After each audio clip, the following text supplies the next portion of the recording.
अस्सलाम वालेकुम रहमतुल्लाहि व बरकातुहू। उम्मीद करता हूँ सब खैरियत से होंगे। आज हमने अपनी कम्युनिटी फार्मेसी की इंटर्नशिप में ये सिखाना है कि प्रोक्योरमेंट क्या होती है। ख़रीदारी, मेडिसिन की ख़रीदारी की बात करेंगे तो हम ख़रीदारी कैसे करते हैं, एक चैनल है वो क्या है, तो इसके बारे में इस वीडियो में इंशाल्लाह हम डिस्कशन करेंगे और कोशिश करेंगे कि इसको बहुत अच्छे से as a self employed, as a pharmacy owner या एज अ चेन फार्मेसी अगर आप काम कर रहे हैं तो आप जो है परचेजिंग प्रोक्योरमेंट किस तरह से करेंगे। फर्स्ट ऑफ ऑल हम चैनल्स की बात करते हैं तो हमारा एक चैनल है फार्मा इंडस्ट्री, फार्मा इंडस्ट्री से डिस्ट्रीब्यूशन, डिस्ट्रीब्यूशन से फार्मेसीज और फार्मेसीज से कस्टमर जो कि हमारा एंड यूज़र है। एक फार्मा इंडस्ट्री है, फार्मा इंडस्ट्री इतनी मालियत लगाकर जो प्रोडक्शन कर रही है किसी भी मेडिसिन की, वो क्यों कर रही है? पहला तो मेरा ये सवाल आपसे।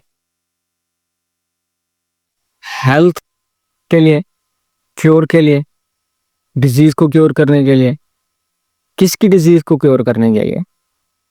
ऑब्वियसली हमारे पेशेंट्स कहाँ तक आएंगे? फार्मा इंडस्ट्री में तो पेशेंट नहीं होते वहाँ पे, बल्कि फार्मासिस्ट, केमिस्ट्स, टेक्नीशियंस, हेल्पर्स, वो काम करने वाले होते हैं वहाँ पे। तो हमें एंड यूज़र तक पहुँचना है। फार्मा इंडस्ट्री इतनी पैसे खर्च कर रही है तो क्यों खर्च कर रही है? उसने ऑब्वियसली अपने बिजनेस को भी तो चलाना है ना। एक सर्विस प्रोवाइड कर रही है वो मेडिसिन बना के दे रही है, तो उसने कुछ न कुछ अपने बिजनेस में से प्रॉफिट अर्न तो करना है ना। उसने अपनी चीज़ को बेचना भी तो है ना। अब वो बेचने का तरीका क्या है वो मैं आपको यहाँ पे समझाने लगा हूँ, जो कि प्रोक्योरमेंट है, ख़रीदारी है, किस तरह से होके। मैं आपको सिंपल समझा देता कि बस फार्मेसी है और डिस्ट्रीब्यूशन से जाके हमने ख़रीद लेना है, वो आपको समझ में नहीं आना था। पहली समझ आ गई कि सबसे पहले हमारा फार्मा चैनल क्या है, हमारा फार्मा इंडस्ट्री। अब फार्मा इंडस्ट्री अपना बिजनेस ग्रोथ के लिए क्या करती है, हर ज़िले के अंदर अपना एक ऑथोराइज्ड डिस्ट्रीब्यूशन खोलती है, तो वो खुद खोलती है। अब क्या करती है, क्योंकि मैं अगर फार्मेसी पे यहाँ पे बैठा हूँ, मेरा ही आपसे सवाल है, क्या मुझे फार्मा इंडस्ट्री वाला राइज़े के 10 पैक देगा? क्यों देगा? और एक ऐसी डिस्ट्रीब्यूशन जो कि कम से कम उससे 10 बॉक्सेस मंगवाती है, डब्बे मंगवाती है, पैक मंगवाती है, तो वो उसको प्रेफर करेगा ना। अच्छा, अब मोस्टली हमें यही भी पता है कि पाकिस्तान की फार्मा इंडस्ट्री कहाँ पे है? कराची इंडस्ट्रियल कुरंगी में, इंडस्ट्रियल एरिया कुरंगी जो है वहाँ पे होती है। तो सवाल यहाँ पे ये है कि क्या फार्मा इंडस्ट्री मुझे पेशावर के अंदर डिलीवरी करवाएगी? भाई नहीं करवाएगी। 4 बैग कहाँ से करवाएगी? अगर उसने इस लेवल तक काम करना शुरू कर दिया तो वो कैसे अपना प्रॉफिट मार्जिन रखेगी, कैसे उसकी ग्रोथ होगी, कैसे वो काम करेगी?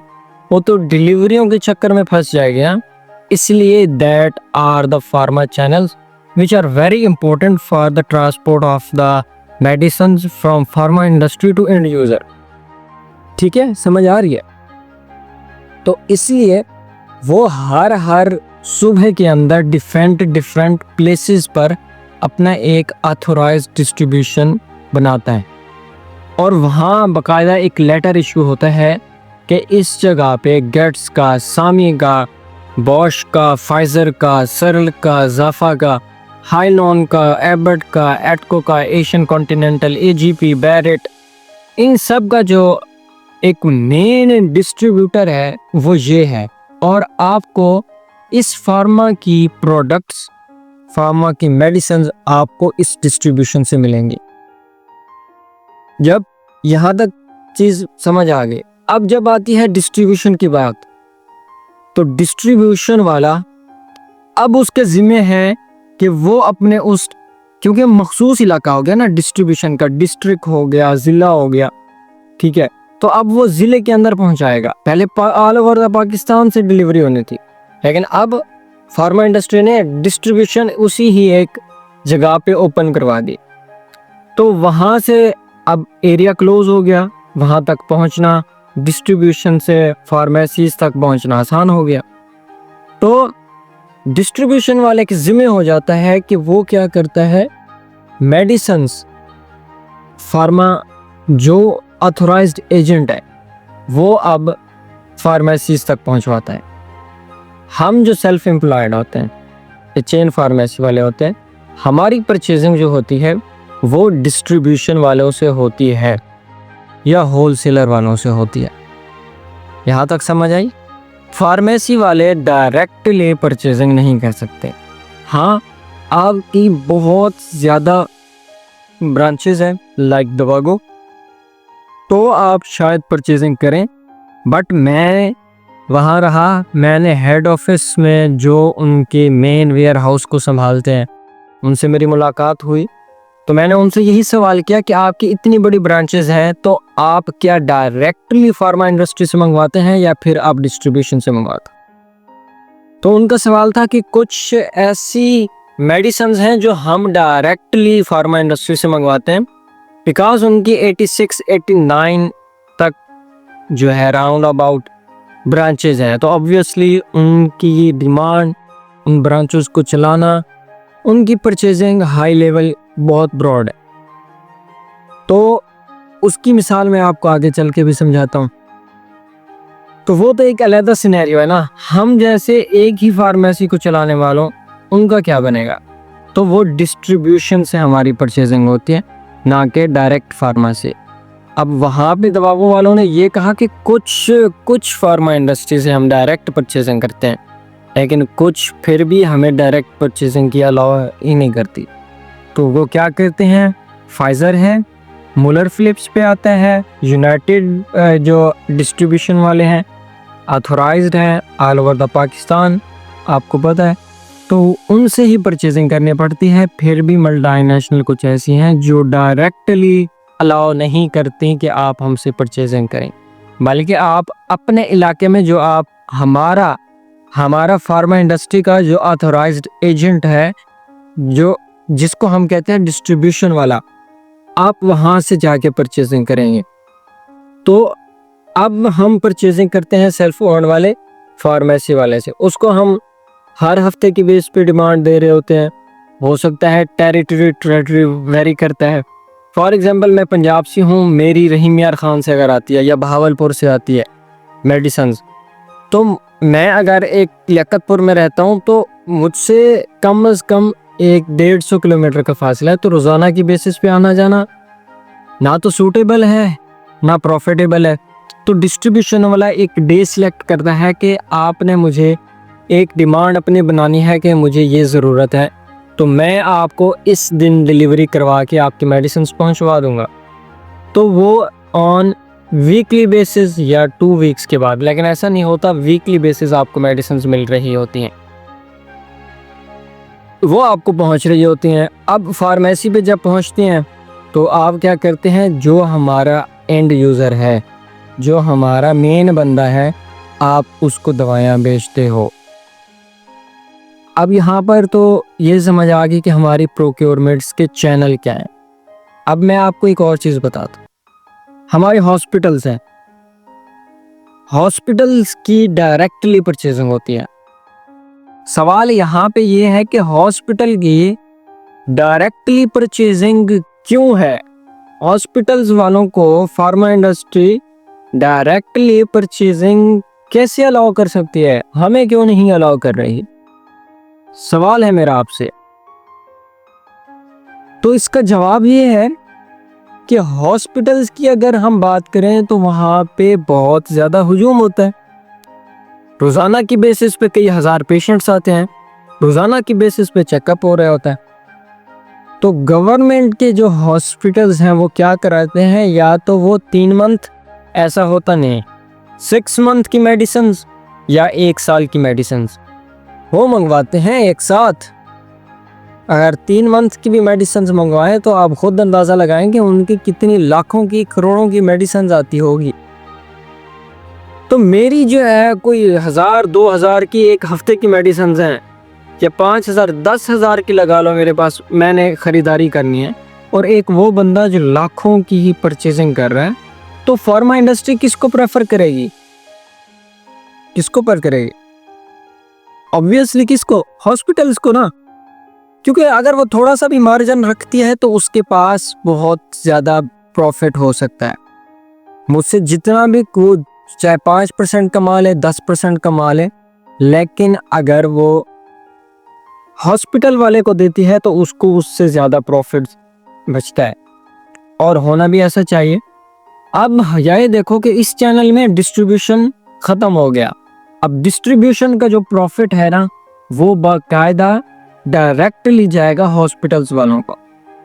अब ये मैं यहाँ तक आपको चैनल से समझाने की कोशिश कर रहा था। अब मैं इनको परसेंटेज, प्रॉफिट परसेंटेज के बारे में आपको बताता हूँ कि प्रॉफिट परसेंटेज क्या है। हमारी प्रोक्योरमेंट्स में हमें कितना प्रॉफिट आता है, किस किस को कितनी प्रॉफिट के साथ मेडिसिन दी जाती है। तो उसमें सबसे पहले ये है कि फार्मा इंडस्ट्री अपनी डिस्ट्रीब्यूशन को अपने मेडिसिन भेजती है कितनी परसेंटेज पे। तो जो मिनिमम परसेंटेज होती है ना, वो होती है 25%। 25% पे डिस्ट्रीब्यूशन वाले को मेडिसिन मिलती हैं। अब डिस्ट्रीब्यूशन वाला जिससे हमने फार्मेसी वालों ने परचेजिंग करनी है, वो कितने पे देता है हमें? वो हमें देता है 15%, 14% पे, 14%, 15% पे। तो डिस्ट्रीब्यूशन वाले को अगर हम देखें तो कितना प्रॉफिट बचता है? 25% था, उसमें से 15% हमें दे दिया, तो डिस्ट्रीब्यूशन वाले के पास अपना प्रॉफिट बचता है 10%। ठीक है, अब हमारे पास आता है तो हमारे पास कितना बचता है? 15%। अब यहां पे एक और चीज समझने वाली बात है, जो फाइलर है और नॉन फाइलर है उनमें डिस्काउंट्स या ये प्रॉफिट मार्जिन या परसेंटेज का फर्क है। अगर तो आप फार्मेसी ओनर हो और आप जो है नॉन फाइलर हो, आप टैक्स पे नहीं करते, एफबीआर से कनेक्टेड नहीं हो, तो आपके हर बिल पे 2.5% का जो प्रॉफिट है वो कटेगा, वो आपको टैक्स की मद में पे करना पड़ता है। अब डिस्ट्रीब्यूशन वाला आपको कितने परसेंटेज पे दे रहा था? 15% पे। नॉन फाइलर हो, 2.5% आपका कट गया, तो पीछे कितना बचेगा? 12.5%। अब 12.5% पे जो है ना आपका प्रॉफिट है। ठीक है, ये आपने यहाँ पे अपने फार्मेसीज पे लानी है, आपके मेडिसिन जाएंगे, आपने यहाँ से खर्चे भी निकालने हैं, आपने सारा कुछ। ये एक रियल सिनेरियो की बात कर रहा हूँ। अब जो फाइलर है, जो पे करता है, बाकायदा पैसे पे करता है, तो उसको 0.5% पे जो है टैक्स पे करना पड़ता है। तो उसके पास प्रॉफिट मार्जिन कितना हुआ? 15% है फॉर एग्जांपल, तो 14.5%, 2% एक्स्ट्रा उसको डिस्काउंट है बनिस्बत नॉन फाइलर के, नॉन टैक्स पेयर के। ये भी बात समझ आ गई मेरे ख्याल से आपको। अगर ना भी आ रही हो तो आप मुझसे कमेंट्स में पूछ लीजिएगा। अब मेरा सवाल कुछ अजीब, कुछ हेल्थी और कुछ डिस्कशन वाला बनने जा रहा है। मेरा आपसे ये सवाल है कि मुझे ये बताएं, अगर आप एक फार्मा इंडस्ट्री के ओनर हो, मैं डिस्ट्रीब्यूशन वाला हूं, तो डिस्ट्रीब्यूशन वाले को आप किस बेस पे सिलेक्ट करोगे? आप करोड़ों का जो है अपना बिजनेस चला रहे हो, आप उस बिजनेस की ग्रोथ चाहते हो, आप ओनर हो, फार्मा इंडस्ट्री के मालिक हो, आप उसको आगे लेके जाना चाहते हो, ऑल ओवर द पाकिस्तान अपने मेडिसिन बेचना चाहते हो, पहुंचाना चाहते हो। तो मेरा आपसे ये सवाल है कि आप मुझे मैं आपके पास एज अ डिस्ट्रीब्यूशन आया हूं कि मुझे ऑथराइज्ड एजेंट बना लो, तो आप किस बेस पे सिलेक्ट करोगे मुझे? ये आप बाकायदा मार्केटिंग के इसी फार्मेसी चैनल्स में पढ़ के आए हो, आपने ये सारी डिस्कशन, सारा कुछ पढ़ा हुआ है, तो किस बेस पे सिलेक्ट करोगे? सादा सवाल है। आप जब मैं एज अ डिस्ट्रीब्यूशन तुम्हारे पास आ रहा हूं ना, तो तुम्हारा बिजनेस तो तुम्हारा बिजनेस क्या होगा? फार्मा इंडस्ट्री से डिस्ट्रीब्यूशन पे आ रहा है। अब तुम्हारी प्रोडक्ट्स बेचनी है। आप जा रहे हो कि मेरी प्रोडक्ट्स ज़्यादा से ज़्यादा पहुँचे। सबसे पहले देखोगे कि वो जो डिस्ट्रीब्यूशन वाला मैं हूँ, जो मैं बंदा हूँ, मेरा एरिया कवरिंग कितना है, मैं प्रोडक्ट्स को कहाँ कहाँ तक लेके बेच रहा हूँ, किस किस एरिया तक, देहात को भी कवर कर रहा हूँ नहीं कर रहा, मेरा बिजनेस कितना बड़ा है, मेरी गैदरिंग कितनी बड़ी है, मैं पढ़ा लिखा हूँ, मेरा बिजनेस माइंडसेट कैसा है, मैं कैसे चला रहा हूँ, SOPs फॉलो कर रहा हूँ, रेगुलेटरी चीज़ों को भी फॉलो कर रहा हूँ या नहीं। ये एक पूरी की पूरी समरी है जो कि देखी जाती है सबसे पहले किसी भी ऑथोराइज्ड एजेंट को सिलेक्शन करने से पहले। यहाँ पे ये चीज़ हो गई। अब जब फार्मेसीज वाला यहाँ पे आता है तो फार्मेसीज वाला किससे कनेक्ट करता है? डिस्ट्रीब्यूशन वाले से। अब ऑल ओवर द उस ज़िले के अंदर सारी की सारी परचेजिंग उस डिस्ट्रीब्यूशन वाले से होती है। डिस्ट्रीब्यूशन वाला अच्छा नहीं होगा तो क्या होगा? फार्मा की जो प्रोडक्ट्स हैं वो नहीं पहुंचेंगे। जब फार्मा इंडस्ट्री की प्रोडक्ट्स ही नहीं पहुंचेंगी तो बिकेंगी कैसे? अगर बिकेंगी नहीं तो फार्मा इंडस्ट्री तो लॉस में जाएगी ना। वो क्यों सिलेक्ट करेगा मुझे? इसलिए एक एक चीज़ का कहीं ना कहीं मकसद है। कोई ना कोई ऐसी चीज़ें हैं, बाकायदा हर चीज़ को एनालाइज किया जाता है, देन जाके सिलेक्शन होती है। ये एक बहुत बड़ी डिस्कशन है। मैंने कोशिश की है कि आपको शॉर्ट टाइम में एक एक डिटेल समझा दूँ। बाकी फिर भी कोई क्वेश्चन हो तो आप मुझसे पूछ सकते हैं कमेंट्स में। जज़ाकल्लाह खैर।